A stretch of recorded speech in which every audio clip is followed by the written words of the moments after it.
오늘은 임직식을 겸해서 예배를 드리고 있습니다.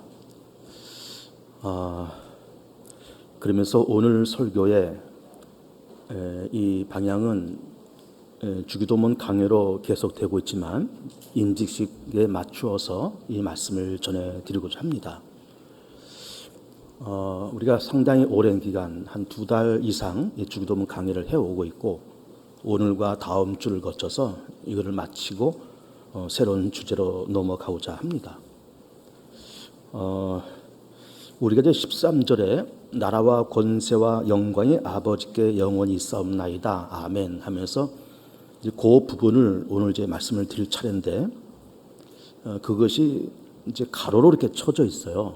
그래서 이 가로를 왜 쳐져 있을까 이렇게 보면 아마 어떤 성경책에서는 그거를 이제 몇 번 이렇게 해서 밑에 어떤 사본에는 이것이 없다 뭐 이런 해석이 밑에 나와 있을 겁니다. 이게 뭔가 하면은 성경의 원본은 존재하지 않습니다. 사본만 존재하고 그 사본들을 다 이렇게 모아서 가장 원본에 가깝게 이제 그렇게 성경을 쓴 것이 지금 우리가 갖고 있는 이 신구약 성경입니다. 원본이 존재하지 않는 이유가 여러 가지가 있겠죠. 예를 들면 구약 시대 때 모세 오경, 뭐 창세기 출애굽기 이게 모세 오경이라 얘기를 하는데 뭐 그 책을 모세가 썼다 일단 그렇게 본다 그러면은 모세는 주전 1400년 출애굽 시대의 사람이니까 주전 1400년이면 지금 얼마입니까? 한 2400년, 3400년 전 아니에요? 그러면 그 당시에 이걸 썼을 때 뭐 이렇게 파피루스라는 그 종이에다가 썼을 겁니다. 아니면 무슨 어떤 가죽종에 썼거나 그러면 이 파피루스가 풀인데 그 풀을 이렇게 얼기설기 엮어서 이제 종이를 만들어서 이제 그걸 쓰는 건데 거기다 써봐야 그게 뭐 비 맞고 뭐 벌레 먹고 그러면은 그 책이 남아나지 못해요. 그리고 또 가죽에 썼다 그러면은 가죽도 이게 시간 지나면 딱딱하게 굳고 이게 변질되고 벌레 먹고 그러면은 가죽에 쓴 것도 오래 못 갑니다. 그러니까 뭐 3,000년, 4,000년 된 그런 원본들이 지금 발견하기는 굉장히 어려운 거죠. 그냥 사본들만 존재하는데 이제 그 당시에 이제 사본을 왜 부지런히 썼는가 하면은 말씀드린 것처럼 어떤 종이에 썼거나 가죽에 썼거나 이것이 오래 보존되지 못하기 때문에 열심히 베껴서 쓴 겁니다. 베껴서 써서 복원하고 베낀 걸 또 베끼고 베낀 걸 또 베끼고 하면서 여러 사본들이 그렇게 존재를 하는 거예요. 이 사본이 수백 가지 수천 가지 사본들이 있습니다. 그걸 다 모아서 가장 원본에 가깝게 만든 것이 지금의 신구약 성경이죠. 그러다 보니까 어떤 사본에서는 이 나라와 권세가 빠져 있고 들어가기도 하고 그렇습니다. 그러면 들어가 있는 것이 맞을까, 또 빠지는 것이 맞을까 이렇게 놓고 보면 우선은 이 나라와 권세와 영광이라고 하는 이 말씀은 이런 겁니다. 유대인들은 늘 하루에 3번씩 정기적으로 기도를 했어요.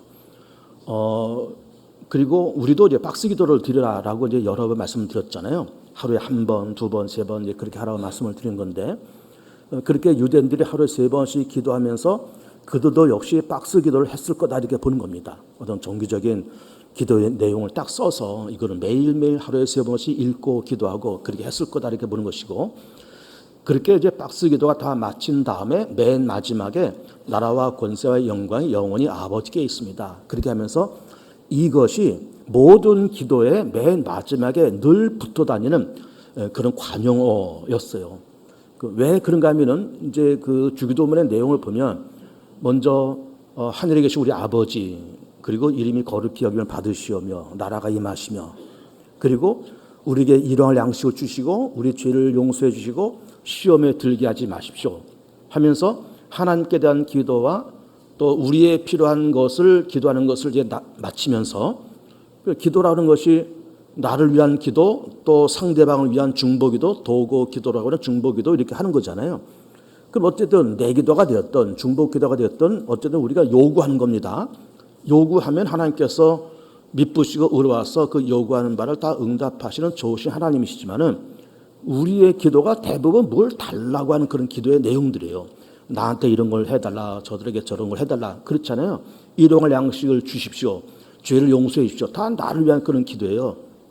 그러다 보니까 머리가 꽃감 빼먹듯이 이렇게 자기를 위한 기도와 중보 기도를 싹 빼먹고 그리고 딱 끝 이렇게 하면 좀 뭔가 어색하고 좀 하나님 앞에 참 죄송하잖아요. 내가 빼먹을 것만 다 빼먹고 그리고 딱 끝낸다. 좀 죄송해서 그 마지막에 나라와 권세와 영광이 영원히 아버지께 있습니다 하면서 찬송과 영광을 올려드리면서 그 기도를 마치는 거예요. 이 구절은 유대인들이 모든 기도마다 그 끝에 붙어서 나오는 관용구처럼 그렇게 쓰인 그런 그 구절인 겁니다.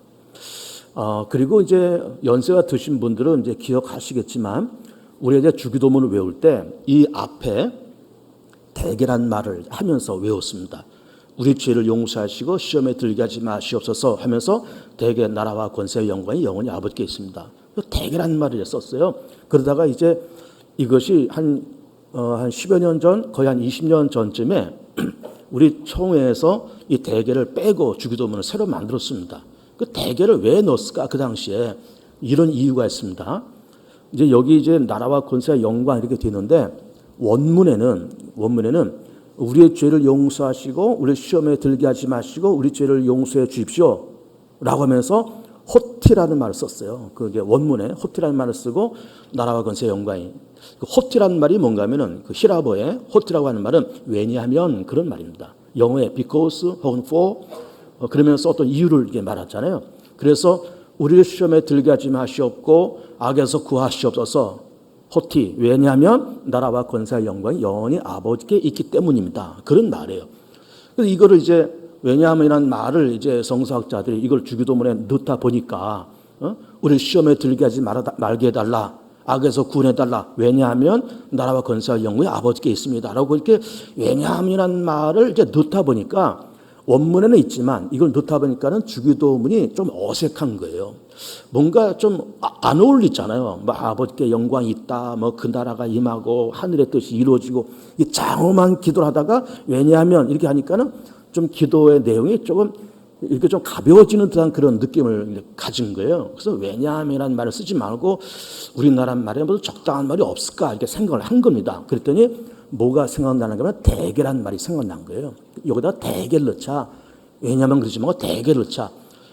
그 대개란 말은 사실은 요즘 잘 안 쓰는 말입니다. 그래 이제 오래전에 한 50년대, 60년대쯤 혹은 그 이전에 어떤 그 공적인 이야기를 쭉 하고 혹은 공적인 문서를 만들고 맨 밑에다가 대개 이렇게 쓴 겁니다. 그 대개라는 말은 뭔가 하면은 어떤 문장을 얘기하고 결론적으로 라는 그런 말이에요. 결론적으로 혹은 원칙적으로 그리고 큰 뜻으로 보면 그런 말입니다. 큰 뜻으로 보면 원칙적으로 말하면 결론적으로 말하면 이게 대개라는 말이에요. 그래서 예를 들어서 어떤 사람이 이렇게 장문에 이렇게 글을 쓰면서 사람은 의로워야 된다, 정직해야 된다라는 말을 썼다고 쳐보세요. 그런 말을 서론, 본론, 결론 쭉 쓴 다음에 대개 사람은 의롭고 정직해야 된다 이렇게 쓴 겁니다.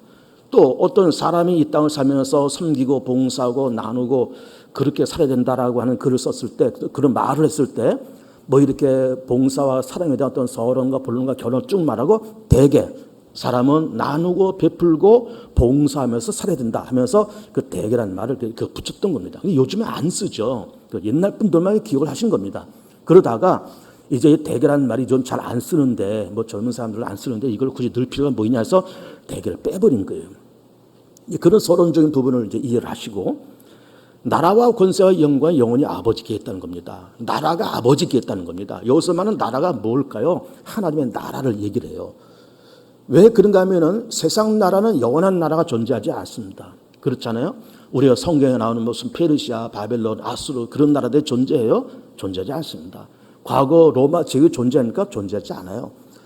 그리고 과거에 몽골 제국도 어마어마한 제국을 이뤘습니다. 그 몽골 제국이 지금 존재합니까? 물론 저 중국 위에 중국과 러시아하고 중간에 이렇게 해서 있지만은 인구 300만 명도 안 되는 작은 나라예요. 지금 작은 나라 전락해서 참 불쌍하고 초라한 나라예요.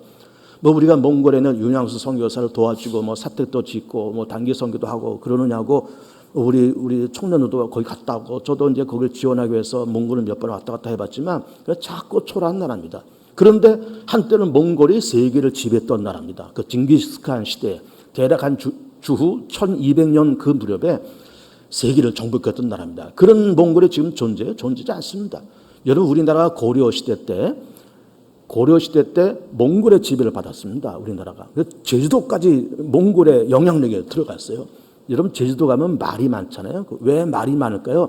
몽골이 제주도를 점령하면서 거기다가 몽골에서 기른 말을 다 거기다 풀어놨어요. 그래서 말이 거기서 뛰어다니면서 방목하면서 말이 그렇게 많아진 거예요. 다 그게 제주도에 말 많은 것이 이게 무슨 뭐 거기서 일부러 기른 것이 아니라 몽골의 영향 때문에 몽골 제국이 쳐들어와서 말을 거기다 풀어놓고 기른 거예요.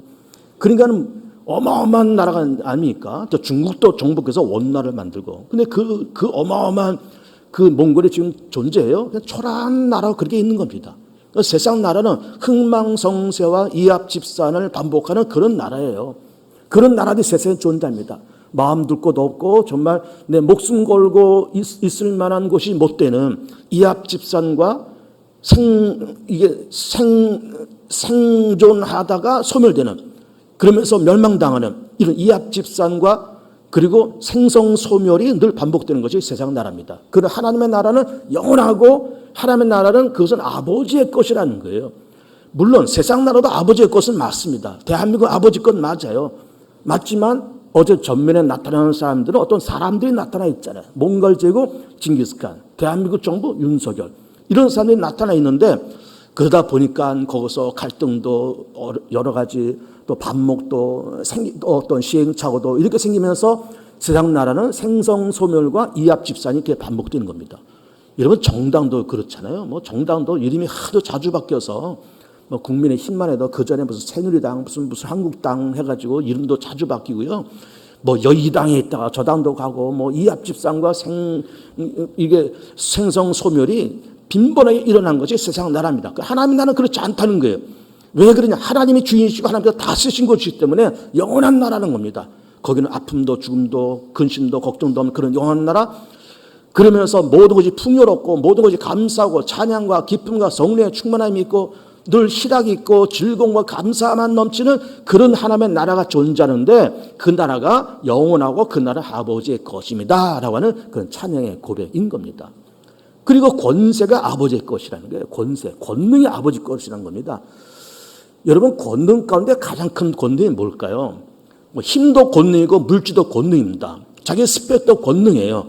근데 권능 가운데 가장 큰 권능은 죽은 자를 살리는 권능, 죄인을 의롭게 만드는 권능, 지옥 갈 백성을 천국으로 이끌어가는 그런 권능, 이게 가장 큰 권능이잖아요. 그 권능보다 더 큰 권능이 있을까요? 돈이 수억, 수십억, 수백억 있다 그럴지라도 지옥 갈 사람 천국으로 들여보낼 수가 있어요? 죄인을 의인으로 만들 수 있습니까? 못합니다. 죄인을 의롭게 죽은 자를 살리고 지옥 백성, 천국 백성으로 만드는 그 권능은 오직 예수 그리스도 안에서 하나님에게만 존재하는 그런 유일한 그런 권능인 겁니다. 그 권능이 아버지께 있다라는 말이에요. 천국 문을 열고 닫을 권세 아버지께 있고, 죽은 자를 살릴 권세가 그리스도를 통해서 아버지께 있고, 죄인을 의롭게 만드는 그 권능이 예수 그리스도 안에서 아버지께 있으니 영광 받으시옵소서라고 하는 그런 말인 겁니다. 가장 큰 권능이 뭐라고요? 죄인을 의인으로, 지옥 갈 백성을 천국 백성으로, 죽어야 될 백성을 살리는 그런 권능이 가장 큰 권능이고, 그 권능이 아버지께 있다라는 말씀을 하시고 있는 겁니다. 그리고 마지막에는 영광이 아버지께 있다라는 말씀을 하고 있습니다. 영광은 참 어려운 말입니다. 영광을 좀 쉽게 표현한다 그러면은 기쁨, 보람, 감사, 그리고 인정받음, 이게 영광이에요. 기쁘다, 보람되다, 참 내가 인정받았다, 그리고 참 행복하다, 이게 다 영광인 겁니다. 오늘 안수받는 우리 집사 권사님들도 참 영광스러운 자리예요. 그런데 영광이라고 하는 말은 사실은 사람에게 붙이기는 참 죄송한 단어입니다. 영광이 좋은 말이긴 한데 사람에게 붙인 거는 좀 곤란해요.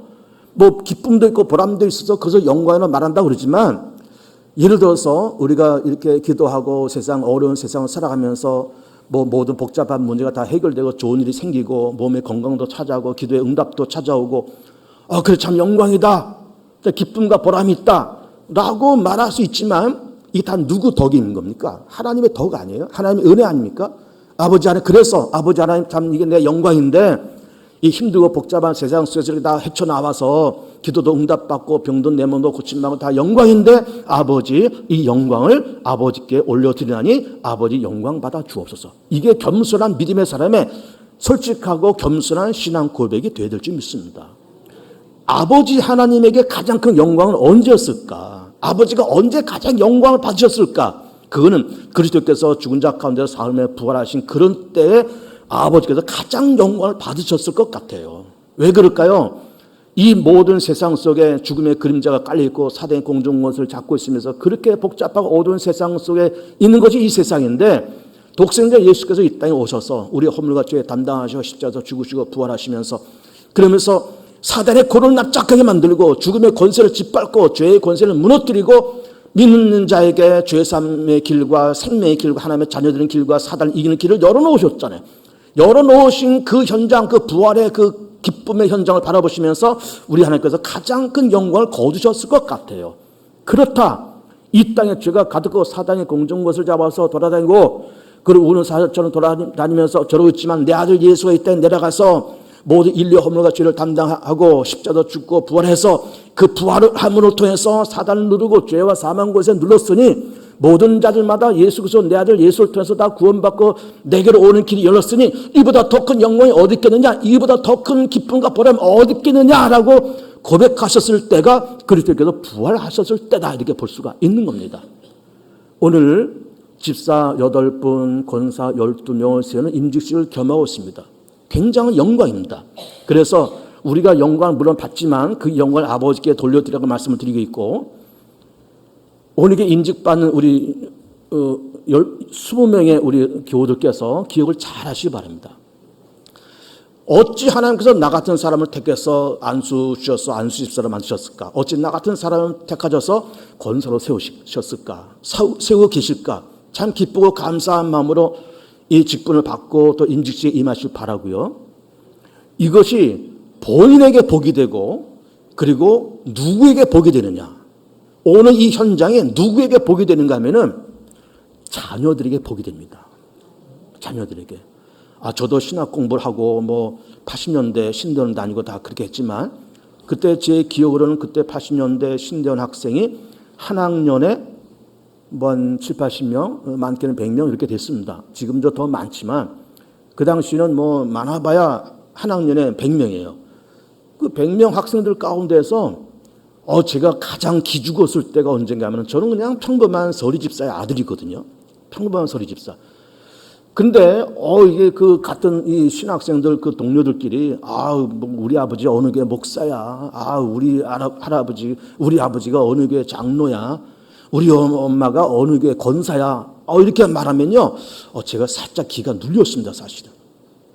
나는 그냥 평범한 힘없고 빽없는 그냥 서리 집사의 아들일 뿐인데 자기네 뭐 아버지가 누구고 뭐 엄마가 누구고 막 이렇게 말하니까 기가 죽고 그 기가 죽은 것도 죽은 거지만 그렇게 이 사람들이 말하면서 어깨뽕이 좀 올라가는 거예요. 우리 아버지가 뭐 어느 교회 장로다. 우리 엄마가 뭐 권사 몇 년 차 지금 어느 교회 몇 년 차 권사야 지금 대빵 권사야 막 이러면요. 그 권세 이게 그 자녀들이 갖는 그 자부심은 대단하구나. 자녀들이 갖는 자부심. 그러니까 오늘 이제 안수받는 우리 집사 또 권사 후보들 잘 들어보세요. 물론 본인들이 더 영광인 겁니다.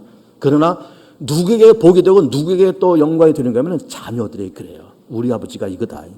우리 엄마가 이거다. 이게요 굉장한 겁니다. 그래서 뭐 아무것도 아닌 것 같아요. 뭐 집사 뭐 이렇게 뭐 투표해서 돼서 안수 받으면 되고 권사도 투표해서 되고 안수 받으면 되는 것이고 근데 간단치 않은 문제입니다. 이게 어쨌든 하나님께로부터 인정받고 교우들로부터 인정받았기 때문에 이렇게 된 것 아니에요. 감사하시고요. 그리고 참 충성된 종들, 충성된 제자들 다 되시기 바라고요. 이제는 우리 이 20명의 우리 안수 받을 분들 잘 생각해 보세요. 이제는 교회와 세상을 절반쯤 발을 담그고 살았을 것 같습니다. 그렇잖아요? 교회와 세상을 절반쯤. 오른발은 세상 속에 두고 왼발은 교회에다 두고 어정어정 이렇게 하다가 저렇게 하다가 어정어정 하면서 살아왔습니다. 그러나 이제는 안수받은 항존직이 되었어요. 이제는 교회 일에 예수 믿는 일에 신앙생활에 올인하세요. 올인. 뭐 직업을 버리고 가정을 버리고 올인하라 그런 말이 아니에요. 마음과 생각과 관심이 그전에는 뭐 교회 관심 별로 없었을 수 있어요. 교회에서 오늘 부흥회 광고도 나갔지만 교회에서 부흥회 뭐 하는 사람 하겠지 은혜 받을 사람은 가서 은혜 받고 그냥 한 귀로 듣고 한 귀로 흘려버리고 나 그렇지만 교회에서 부흥회를 해? 참석해야 되겠구나. 힘찬 출발 새벽 기도를 해? 그럼 할 일 없는 노인네들이나 가서 드리는 거지. 여러분 절대로 그렇게 생각하지 마세요. 이게 한 발은 교회 있고 한 발은 세상 속에 있으니까 그렇게 생각하는 겁니다. 신앙생활에 올인하세요. 이제 교회 모든 행사, 예배, 모임에 열심히 참석하시고요. 그리고 신앙생활에 집중하시고 기도하는 것에 집중하시고 예배하는 것에 집중하시고 교회 일에 집중하시면서 이제는 교회와 함께 가는 그런 교우들이 되었으면 좋겠습니다. 교회와 함께하는 우리 개봉주안교회 생사 고락을 같이 하고 개봉주안교회 기쁜 일, 개봉주안교회 힘든 일, 또 개봉주안교회 가야 할 길, 개봉주안교회 기도의 제목 이 모든 것에 함께 가는 우리 중직자들이 되었으면 좋겠습니다. 그냥 교회는 교회, 나는 나, 그건 다 목사가 알아서 할 일이고 장로들이 알아서 할 일이고 나는 나 그러지 마시고 교회가 하는 일에 관심 가지시고 같이 기뻐하시고 같이 울고 같이 참석하고 같이 함께 어깨를 맞대고 그러면서 갈 수 있는 그런 마음의 자세와 그런 생각과 삶이 되어서 먼저 본인들이 복을 받기를 바라고요. 특별히 누구에게 복이 된다고요? 자녀들에게 복이 되고요. 자녀들이 굉장한 자부심을 갖습니다. 굉장한 자부심을 가져요. 그래서 이게 나도 잘 되는 거지만 자녀들도 잘 되는 길인 것을 깨달으시면서 열심히 신앙생활 하시고 열심히 봉사하셔서 좋은 집사님들, 좋은 권사님들 다 되시기를 축복합니다.